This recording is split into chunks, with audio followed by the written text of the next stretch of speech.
So now we're going to switch gears a little bit. I'm going to invite the panel, Dr. Navarro and the panel to come up. So a key feature of this conference when we first conceived it, and we've continued to have it as a part of this conference, and what gets always rave reviews in our evaluations, is the inclusion of the voice of patients and care partners. Hearing from and learning from patients is and should be the heart of patient-centered care. Unfortunately, when we're dealing with dementia patients, patient-centered means including the family and the care partner. And I will say it is important to still include the patient, even when they cannot communicate with us, and to make them the center of our care. So we are pleased again to offer a panel of the first-person perspective, this year focused on the unique experiences of individuals diagnosed with atypical dementias. So Dr. Navarro, do you want to come up? I'm going to introduce Dr. Navarro, and then she will introduce the panel members. But facilitating our panel today is Dr. Adria Navarro, a consultant with Alzheimer's Greater Los Angeles. She has a doctorate in gerontology and is licensed as a clinical social worker. Dr. Navarro is active as an educator and research collaborator, holds an appointment as associate professor with Azusa Pacific University. She's authored several publications and serves on the Pasadena Village Board, the California Justice Coalition Steering Committee, and National Adult Protective Services Research Committee. Please welcome Dr. Navarro and our panel, who she will introduce. Thank you.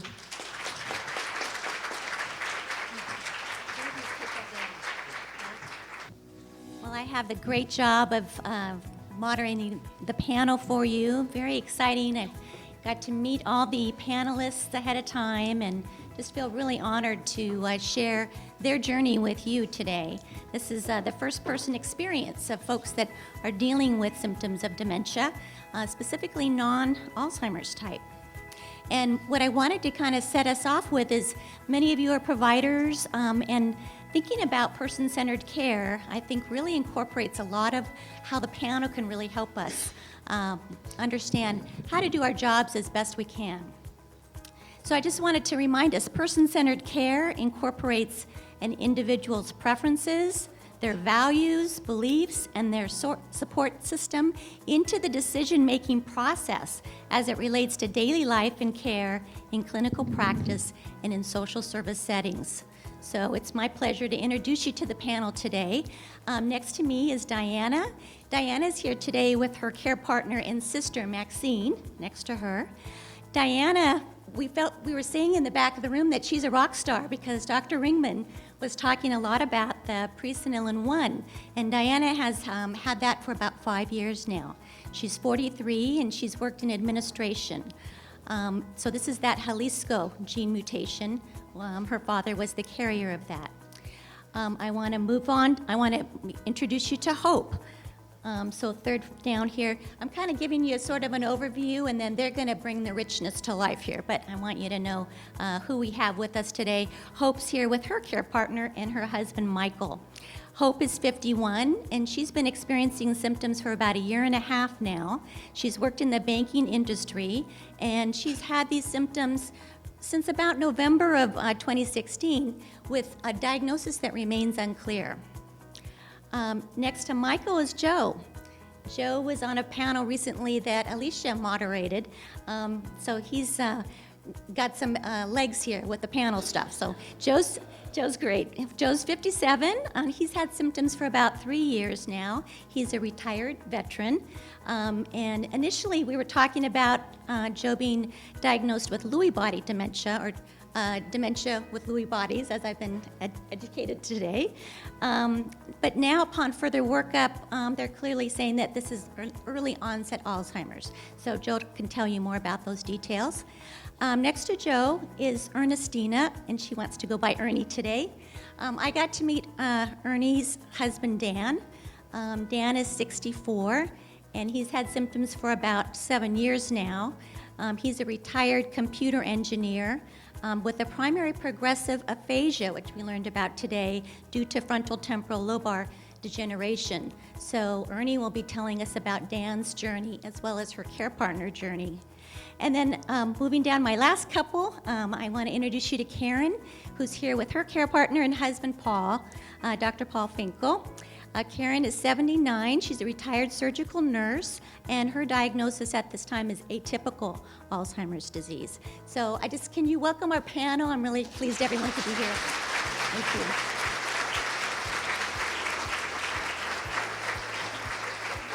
Thanks so much. So we really wanted to hit some kind of frame this around diagnosis. What's that like working up towards diagnosis? Then thinking about the response to having the diagnosis, then how you cope with having this particular dementia, and then advice for all of you. So this is great. We're going to hear from the experts. So I want to talk a little bit about diagnosis, and I thought the first question would be, what were your initial symptoms, and how did you find out what was going on?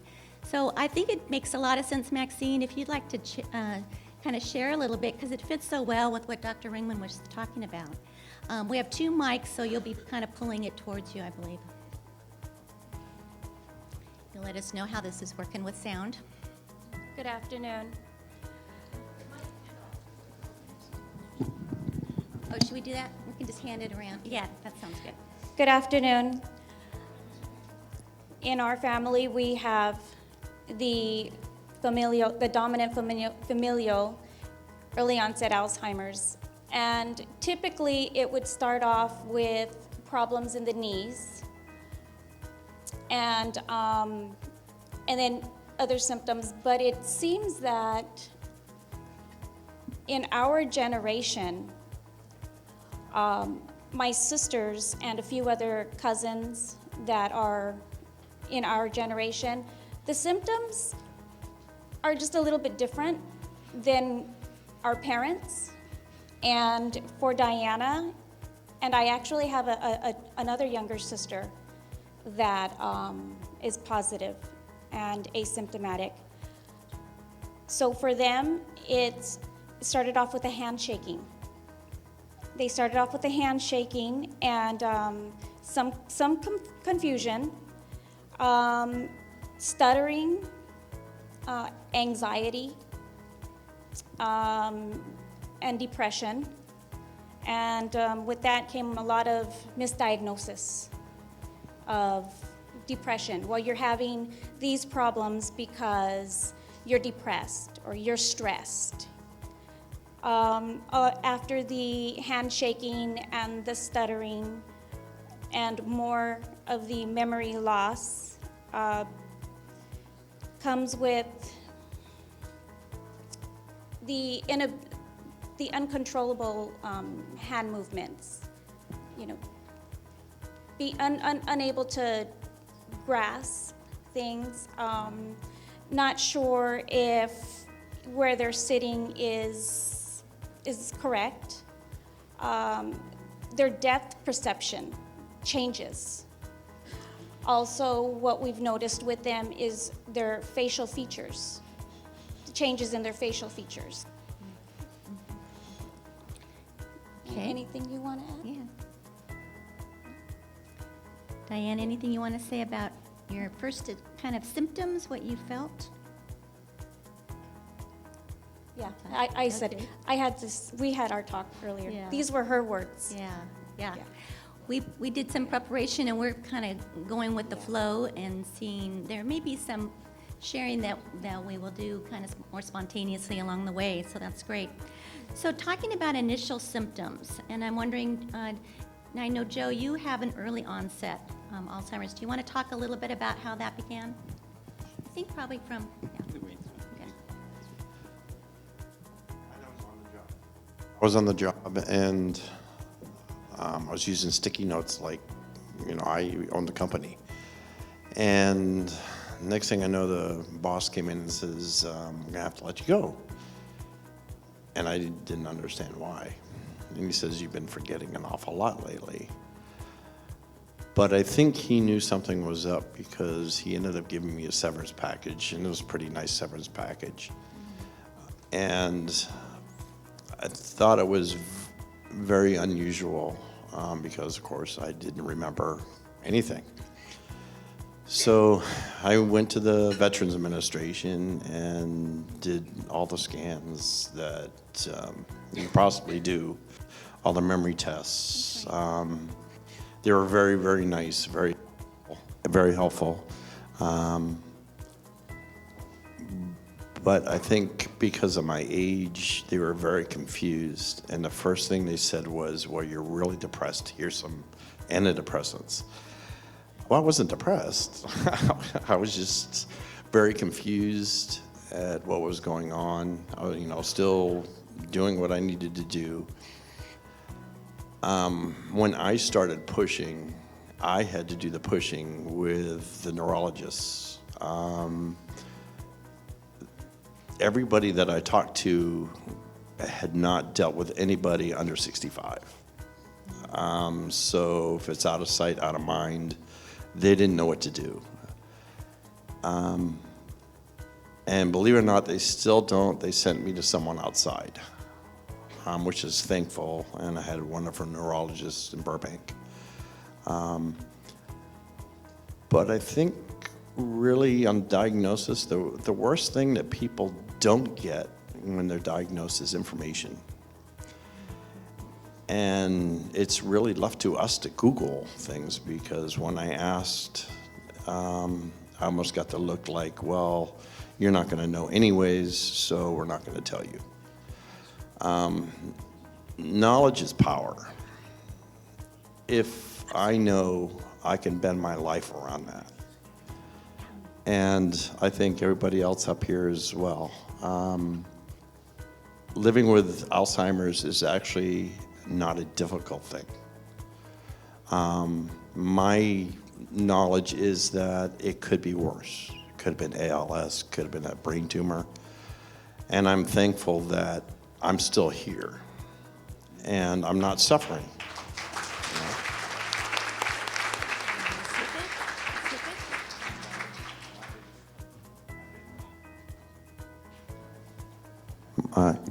My biggest thing is the people out here.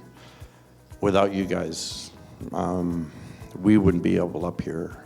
I'm on Aricept, and believe it or not, that has made the biggest difference in my life. I can't explain how Aricept has actually helped my cognitive abilities. I can't put it into words. I can't think of the words, but all I can say is keep the tests going. Joe? One of these days I'll like to be in a test, and hopefully it'll help. Thanks. Thanks, Joe.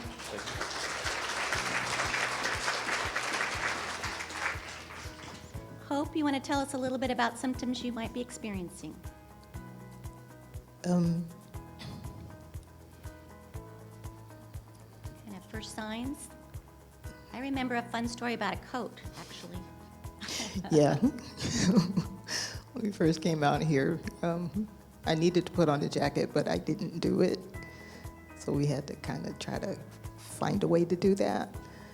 I was in a spot where it just wasn't easy for me. So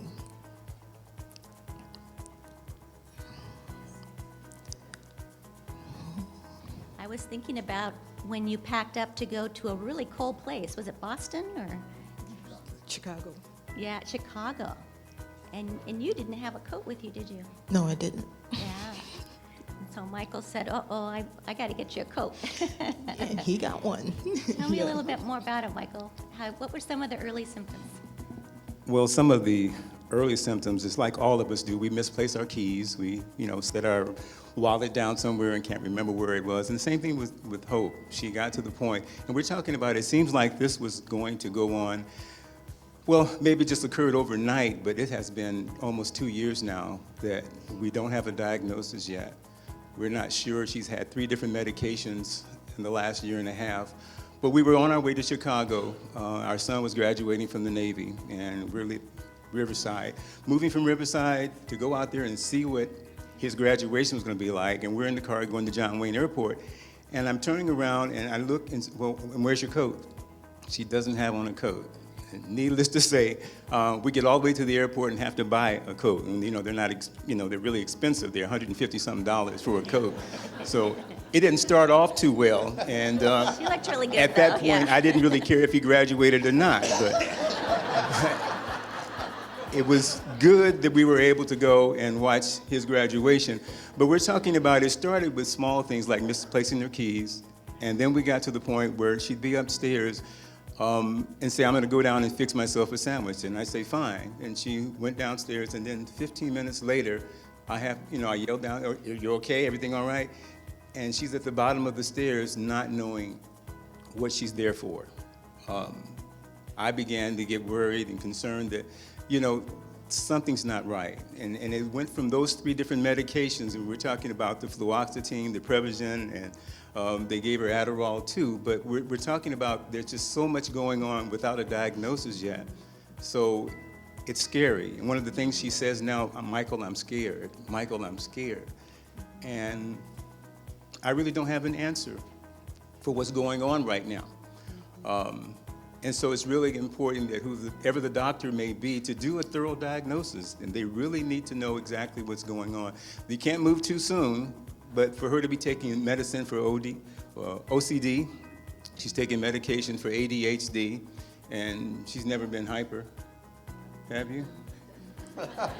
Anyway, and we're just getting started with this, and we really don't understand what's going on. But anyway. I want to have Ernie respond to this question. I'm kind of in my mind thinking, you're picking up sort of decades of age here. So from the 40s, 50s, and so Ernie, your husband is 64 now, but was diagnosed at 57? Yes, he was diagnosed at 57 with frontal temporal lobar degeneration disease, also known as PPA, which is primary progressive aphasia.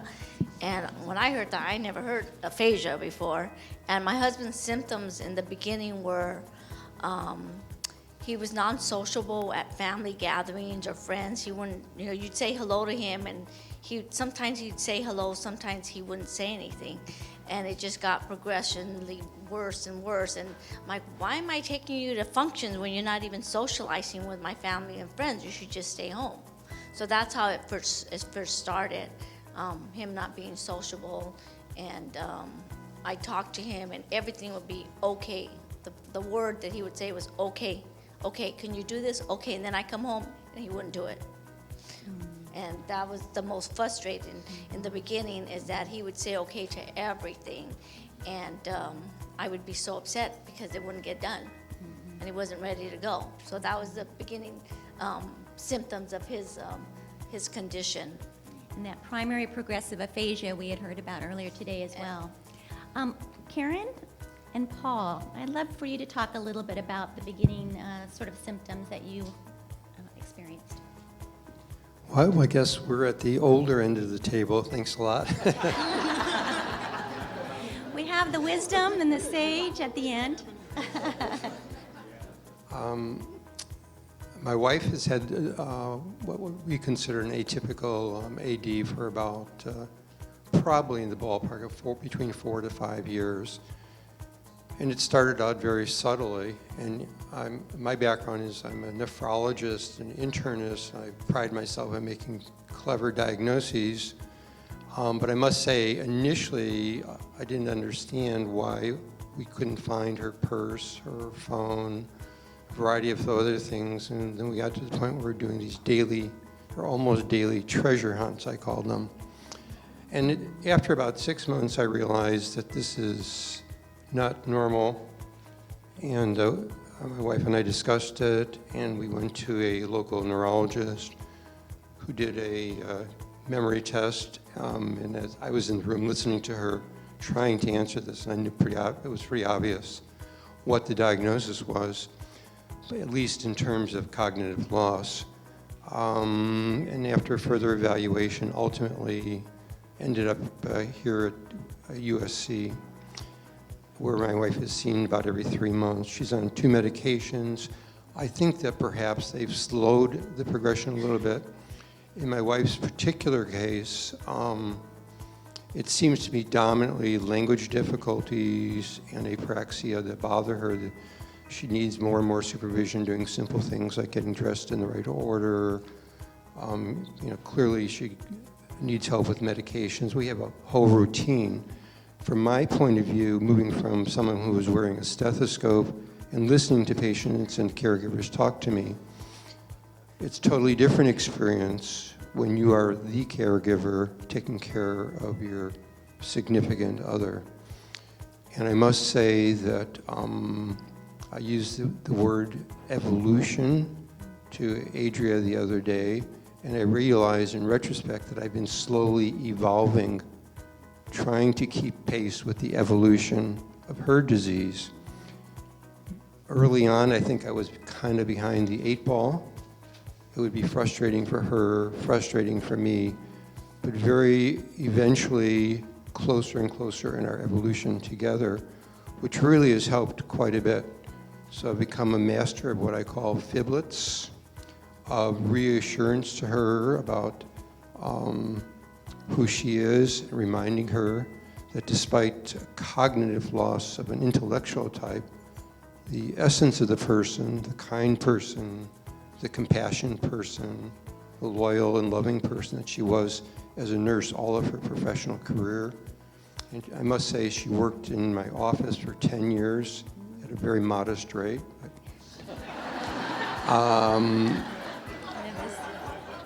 But to tell you, patients would say to me, "Where's our angel?"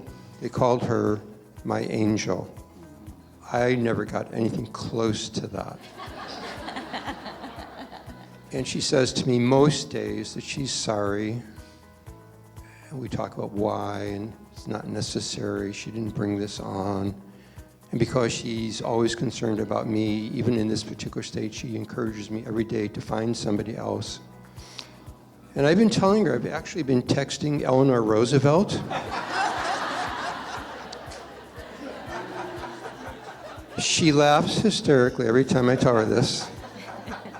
And one of the sunny sides, I guess, of dementia is it's like Groundhog Day. I could tell her the same joke every day. And she always appreciates it. So Sweet. she's a very special woman. Yes. And my job right now is to do the things I know that help her as best she can.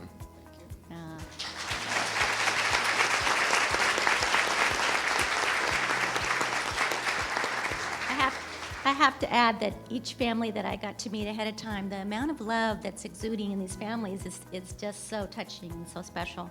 I wanted to just touch on any last points about getting diagnosed. And so, Ernie, I didn't know if you had anything more you wanted to say about did it take a bit for Dan to get his diagnosis? Yes, it took many, many years. He started with these symptoms in 2005. And he didn't get diagnosed until 2011. And that's only because, we just gotten married in 2006. And so, when you get married, you think, okay, things change. I'm thinking, well, why is he changing? Does he change this quickly once you get married? Does he not pay attention? Everything's, okay, honey, okay. So I'm thinking, I told my cousins, okay, you guys, does your husband, you always say it's okay to everything? Oh, yeah, that's what they do. They say okay to everything, so that's normal. So I thought it was normal for him to say okay to everything I said.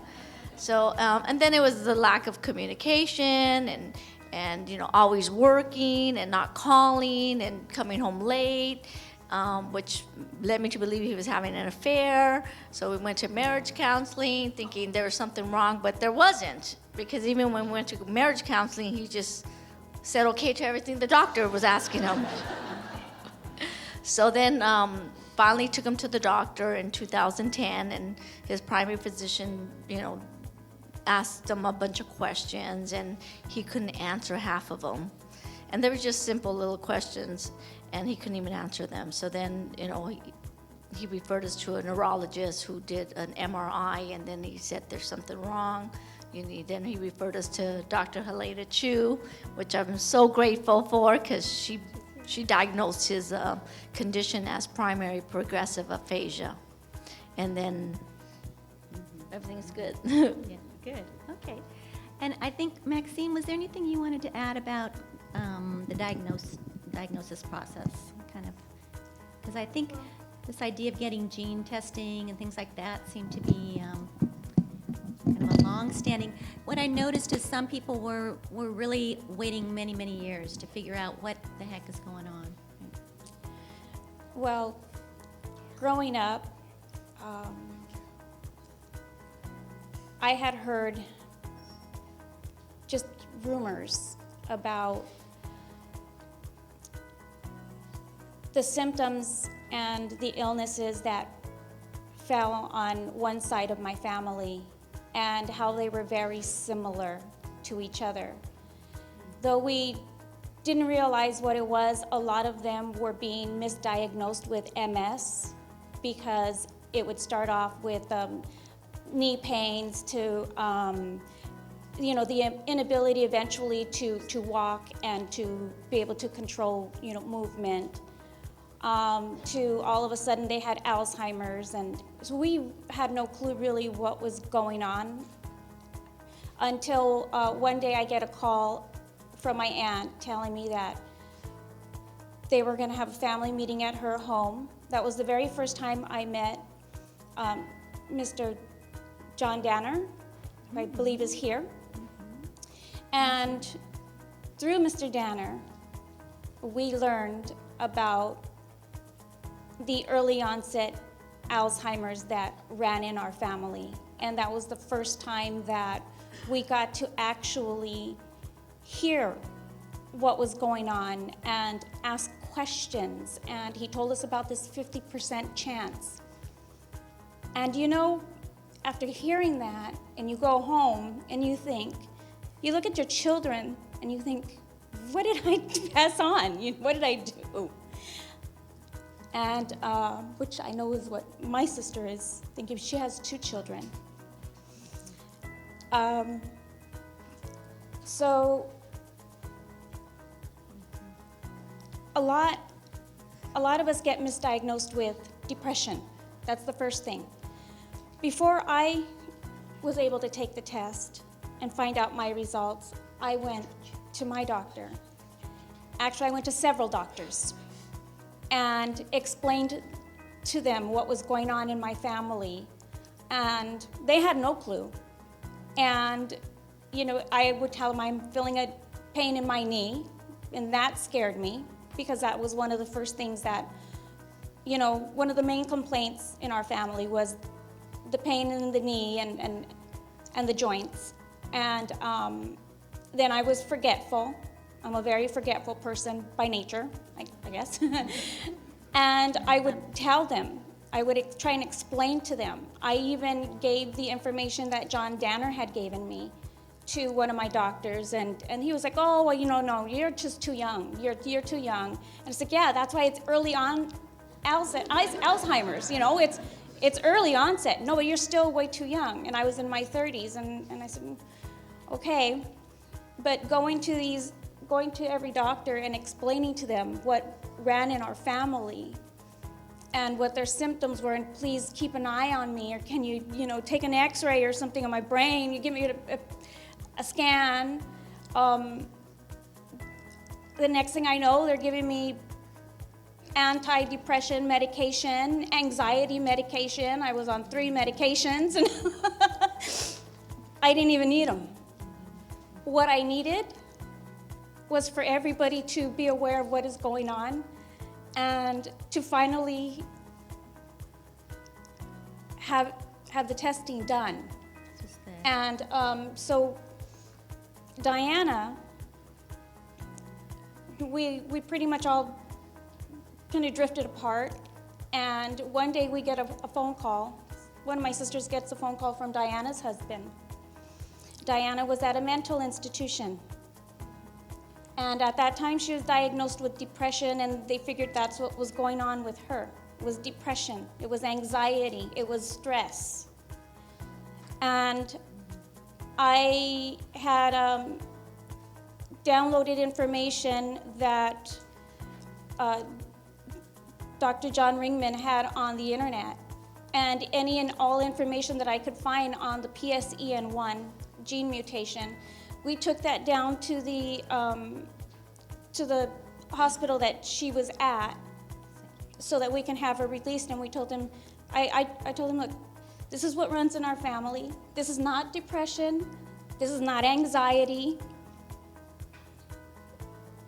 This is what it is. It is an early onset Alzheimer's. And the counselor there, she was reading this and she said, well, this is just amazing. You know, I had no idea. And that's what she has. So we already knew before she took the test, because one of the things is the facial features and, you know, not being able to verbalize. And one of our other sisters had the same symptoms as Diana. So I think that once Diana and Teresa seen each other, two sisters with the same symptoms, before even taking the test, they knew. That's when they realized. And to see both their faces, I was in the room with both Diana and Teresa, who are my younger sisters, to see them both look at each other and realize what they had. And both were diagnosed not with early onset Alzheimer's, but with depression and anxiety.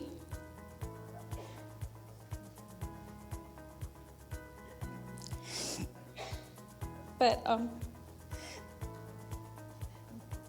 no,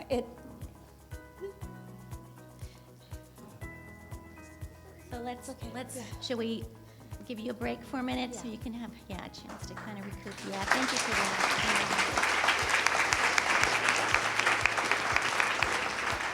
A timely question you want to intersperse here? Yeah. So we're going to kind of keep moving, but a short question here we'll intersperse if it's timely. Yeah, that's great. We want this to be meaningful for you and have a little room for dialogue. Mm-hmm. Hi, my question is regarding the crossover between some of the mental challenges people can have when they have, for example, prion diseases and also various different viral infections, particularly if you have an autoimmune condition or an autoimmune reaction to a viral infection that can hit the brain. Is there much of a dialogue between people who do infectious disease, autoimmune, and people who are doing neurology? Are we missing the boat there? I put that out there. I don't think we're prepared to answer that question, but yes, Joe would like to answer. This is kind of strange. The first actual thing they did is a gay man says I had HIV. Without even knowing me or testing me. And I'm glad you brought that up, because that's the first and only thing they want to test for. And it's like, no, I don't. You know, but they didn't accept that. They did test for blood diseases, things of that sort. But then I found out my sister has the same thing I do. So, but they didn't test her for HIV. Kind of strange, but I understand the blood aspect, because it's very possible, you know, because that could be part of the symptoms as well. I have a friend that's HIV positive, and he has all the symptoms of Alzheimer's, but it is HIV. And so I understand what they're saying too, but just because I was gay for them to jump to that conclusion, and of course the depression too. I just wanted answers, and it was the same with them.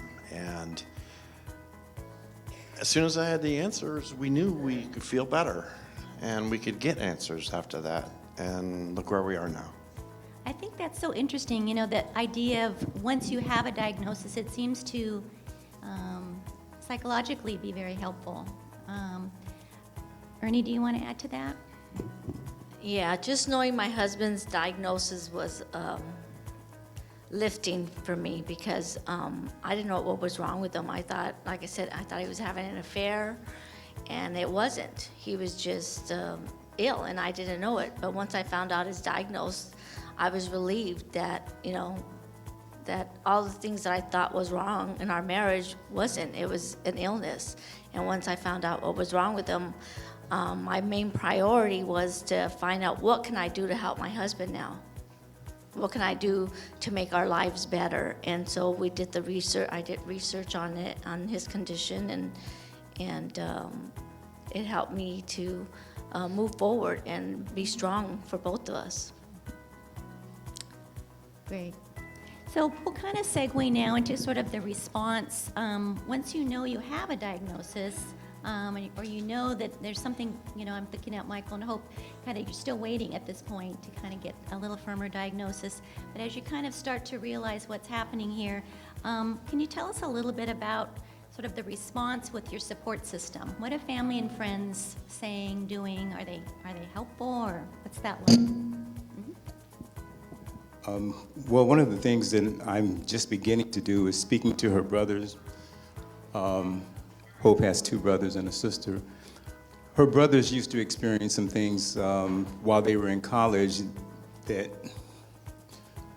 they never talk about, you know, and so many of us have families that don't talk. That's why it's so important that, you know, if anything is going on, we just don't talk to each other like we should. And there are things that we know grandparents or parents know that they don't pass it down because they don't want to be embarrassed, or they're afraid to have someone else to may think that something is wrong with the family, so they don't talk. But it's extremely important to talk. Talk to each other and tell each other what's going on. If, you know, you're having issues in school, and her brothers were at the point where they had to even come out of school because of the memory issues they were having. And I'm just beginning to find out by talking to them what's going on, because I can't help Hope like I want to, and I need to hear from the family, and it's really important. Paul, can we have you comment a little bit about your support system? I think you have had a very supportive system now that we kind of know what Karen is up against. Yes, I think my wife and I have been very, very blessed. We've had a rich experience of many good friends. And I know some friends, probably it's a little difficult for them to deal with it. But most are just really terrifically supportive of us. I know my wife, early on, when it was more subtle, it might have been just, why is she so quiet? Because she was embarrassed. She almost always would say, if I'm forgetful, I'm sorry, I have Alzheimer's. And she would just put it right out there. And everybody would take a moment, and the conversation went on, and life went on as it was before in most respects. And we have friends who we've gone out to dinner, and perhaps Karen gets mixed up. We'll take a butterball and put it in her iced tea, and then one of our friends will just reach over, take it out with a spoon and put in the sugar, and never even miss a beat in the conversation. And that's when you know you really have good friends. Right. So we've been very blessed in that respect. And you make other adjustments too. I think one of the difficulties initially was driving. And when I spoke to her about it, I did not feel it was safe for her to drive anymore, and that we were going to I would be the driver. So she was a little bit upset, and I just kind of told her very clearly, I thought that was the sneakiest thing I'd ever heard of how to get a chauffeur built in for free. But I put my foot down, I said, I'll never wear a uniform, sorry. And she laughed, and actually that was an easy transition. I have found for me in our relationship that humor helps a lot. And but I must say, in looking back, I was so impressed with her courage of just not even hesitating to tell friends, I'm sorry. She's very apologetic about it, unnecessarily so, but that's her disease. And it made it easier for our friends, I think, other than the unspoken things that people say, what's wrong, you know? And I think being upfront about it, in our case, worked very well for our friends. So I know other panelists have had a little bit of difficulty, so I was going to have Joe and Maxine share a little bit about sort of family dynamics that can come into play, making it difficult. My family is all in the state of Maine, and I thought being in nonchalantly telling them I had Alzheimer's on Facebook, defriend. It was almost like, you can't talk anymore. It's like, so, I mean, that was very shocking at the time. I had, you know, friends here, and they're very accepting. I think my biggest family here, other than my husband, is Wendy over here at Lisa's Care Connection. They have, in a sense, been my family. And for that fact is they've given me not just the outlet, but been there for me. They gave me a voice to help others that I think we all want to do one way or another. We want to let people know that something's going on and this is how I deal with it. Like if you gave me a subtraction figure right now, I'd look at you like you're alien. I couldn't do it, but I can tell you the distance of the sun and the speed of light and all this other stuff, but the simple basic things, not anymore. And I think my family realized that and moved on. And I had to move on, so I did. That's good. Maxine, do you want to share a little bit about family response? Yes. Well, Diana's currently married. And when the going got tough, well, he got going.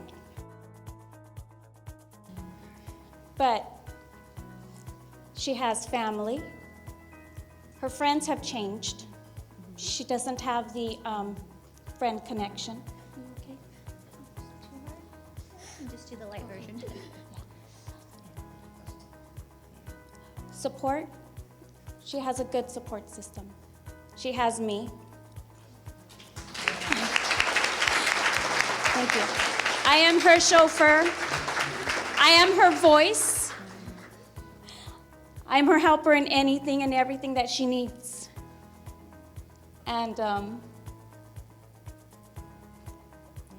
you know, you're never, ever going to be alone. There's also, we have great support with Dr. John Ringman, his assistant, Lucy, John Danner, Joseph Herrera has a support group once a month at Ranchos Los Amigos. Freddie, thank you. Thank you guys for everything. For shining light on our path, because without you guys, our path would be very dark. Thank you. So I like that you're bringing in some of the ways that you're able to cope, things that help with coping. So what would be helpful, Michael, to you and Hope at this point? Well, we both church every Sunday, maybe more than I need. Well, anyway, church every Sunday. Amen. Yeah, I know. Thanks, Joe. But church, we both sing on the praise team. We're both very active in our church, and that is our support system too. I mean, I didn't mention it before, but that is our support system. We have our neighbors across the street. Some of them know that there's some things that are different. We've been in our neighborhood for 10 years, but things have changed. And it's the subtleness of it that, you know, she's not going out much and she's not doing much. She's not driving either anymore. And there's been some odd incidents where we actually got lost in Morongo. Oh, I shouldn't have, well, she got lost in the club. Didn't I just say we went to yeah, anyway, okay. But on one of those special activities, when we went by the casino, she happened to get lost, and she couldn't find me, and it was a panic mode, and I was winning. I was winning. And I had to go and help her to get back. But these are some of the beginning things that, like I said, everything was just fine. You know, we have 8 kids and 9 grandkids and 1 great-grand. Yeah. And it's been, and they're all adults, they're out of the house.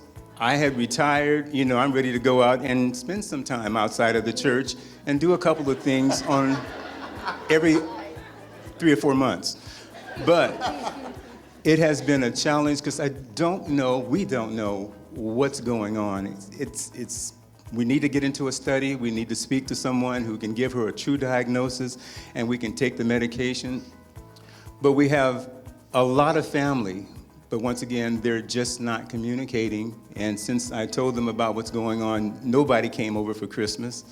And we're talking about, you know, our adult children who will be able to get in their cars and drive anywhere in the city. But since we're in Lake Elsinore, they could not come that far because they didn't have any gas money. So I had told them that she was suffering with some memory loss, and it's like nobody came by. But we have each other, and I think that's what's the most important thing, and we have the Lord. So.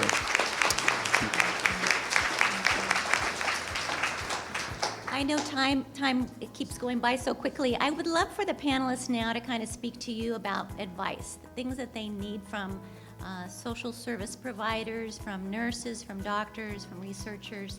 I wonder, Paul, can you get us started? You gave us the evolution. I love sort of remembering that this is a dynamic situation. You also mentioned about 2-dimensional and 3-dimensional. Can you share a little bit about? Because here we have a physician who sees things in a little bit different lens now. Well, for me personally, in our household, I mean, clearly it's difficult to be 100% all the time, 7/24, the caregiver. So I'm pretty active in other endeavors, and I've worked out a system with a good friend who comes by, and I pay her a nominal amount, and she is a pal with Karen. For me, some of the challenges are very simple.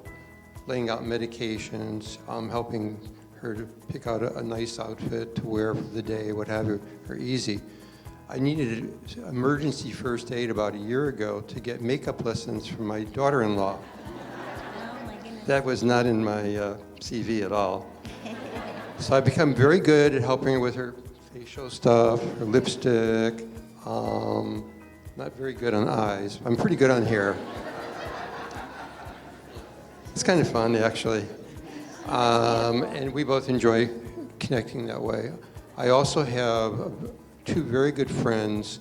One gentleman of my age whose wife has a much more advanced state of, well, it's not AD, it's a different type of dementia. And my former medical partner of 40 years, unfortunately, has come down with it as well. And his wife, who's also a nurse, and we go out to dinner together, the 4 of us, and we're able, it's really interesting, it's very empathetic and cue-driven type of conversation. We understand we're very empathical with one another. I think friendships are significant. I've done exploration in our community about what kinds of professional care groups, day centers, and so forth that are available. I'm committed, in our case, to try to always have Karen stay in her house because I think that's what she would really, really want. It's what I would really want. And there's never a day that I don't realize that if the shoe were reversed, she would be there right for me, even though I'd probably be a much worse patient than she is. Probably a big pain.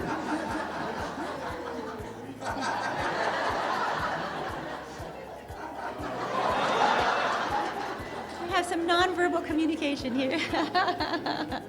Remember, I'm texting Eleanor Roosevelt. Anyway, for us, the support group has mostly at this stage been our friends, and the fact that we still enjoy a very rich social interaction. I take her to plays, we go to musicals, we watch news. And the system we have there is very interesting. We no longer argue about politics, thank goodness. That was a long battle. But after each segment on the public news that we watch, I'll stop it and I'll kind of recapitulate for her very quickly what it was about. And that way she really gets to hear it twice and she understands it. And those are little things that we do to make the best of the circumstance. So. Thank you. Ernie, anything you'd like to kind of tell health professionals about kind of the journey you've been on? With regard to support groups, or? What kind of advice you would give to this group? Well, my first advice is that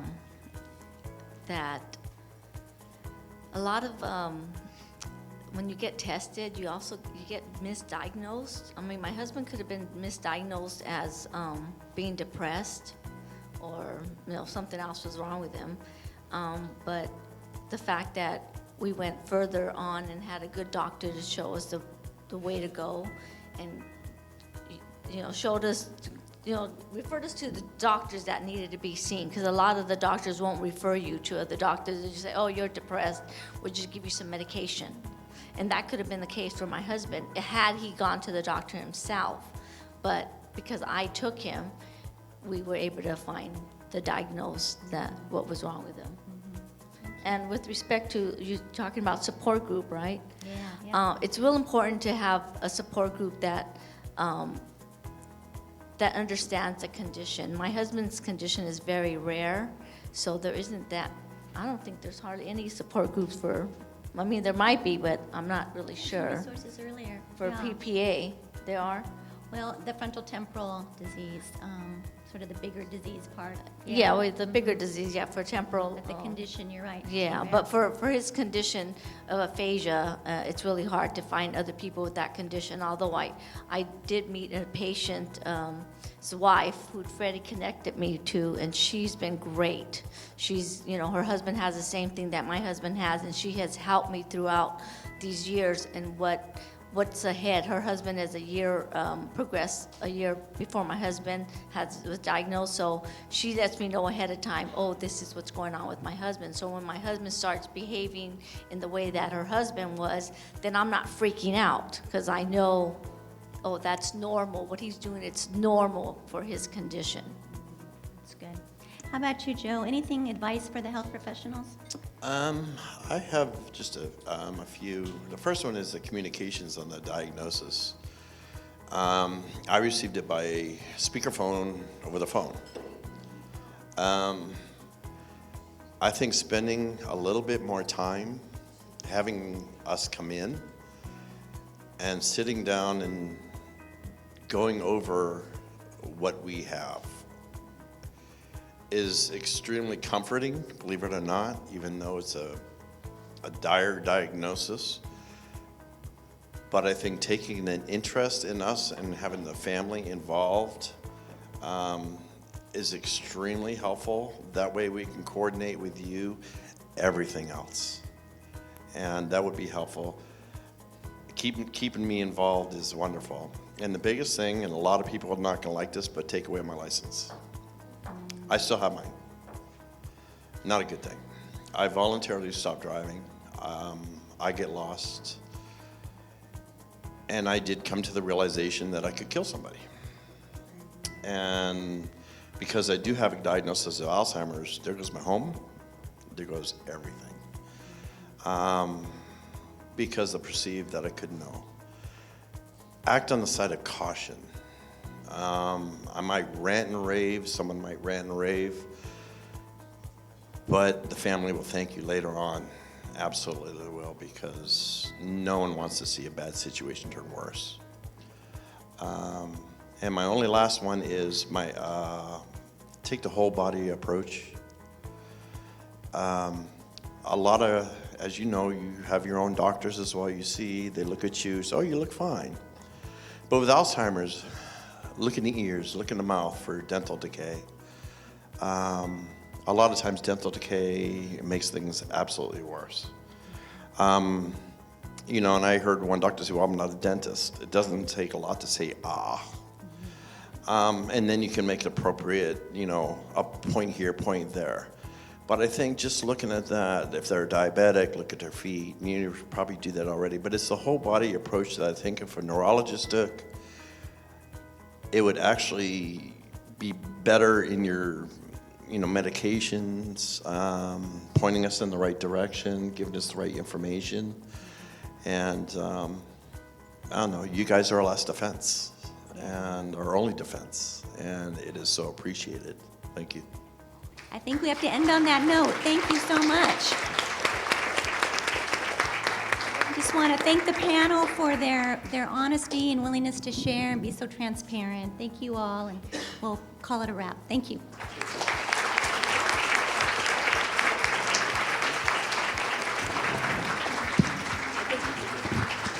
So, thank you all, and thank you for your bravery to come forward.